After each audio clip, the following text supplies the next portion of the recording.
Το σταθεροποιημένο οξυγόνο και η βιταμίνη Α που περιέχουν τα προϊόντα Karen Herzog δίνουν στο δέρμα σας τα στοιχεία που χρειάζεται για να αποκτήσει και να διατηρήσει υγιή και νεανική όψη σε κάθε ηλικία. Το οξυγόνο δρά σαν πηγή ενέργειας για το κύτταρο και αποτελεί μια ολοκληρωμένη 24ωρη φροντίδα και αναζωογόνηση για την επιδερμίδα.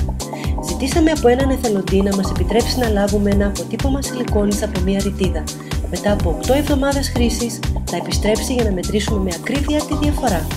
Τα προϊόντα Karen Herzog εφαρμόζονται πρωί και βράδυ σε καθαρό πρόσωπο. Καθώς το δέρμα σας τα απορροφά, τρέφεται από όλα τα ζωτικά στοιχεία που έχουν να προσφέρουν η βιταμίνη Α και το ενεργό οξυγόνο.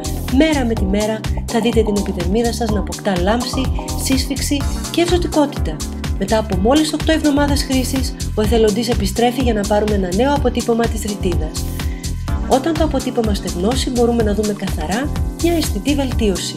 Έχουμε κάνει αυτή τη δοκιμή σε πολλούς εθελοντές και σε κάθε περίπτωση έχει δείξει εκπληκτικά αποτελέσματα. Η βιταμίνη Α διεγείρει τη σύνθεση του φυσικού κολαγόνου και χρησιμοποιείται για την ανανέωση των κυττάρων του δέρματος. Το δέρμα αναζωογονείται, ακτινοβολεί και αποκτά υγιειά εμφάνιση και λάμψη. Το Professional Cleansing καθαρίζει σε βάθος το δέρμα σας και την περιοχή των ματιών χάρη στη μοναδική σύνθεσή του με βιταμίνες και εμπλουτισμένα έλαια και μεταλλικά στοιχεία, προετοιμάζοντας την επιδερμίδα για οξυγόνωση. Η Vita E Combi θρέφει το δέρμα σας ημέρα και νύχτα. Συνδυάζει τα ωφέλη που επιφέρουν οι βιταμίνες με την αποτελεσματικότητα του οξυγόνου, δημιουργώντας απαράμιλα αποτελέσματα που διαρκούν. Το ξηρό δέρμα απαιτεί περισσότερη φροντίδα. Η βιταμίνη Ήτα B6 μπορεί να χρησιμοποιηθεί σε συνδυασμό με τη Vita E Combi για επιπλέον τροφή και αντιγυραντική δράση.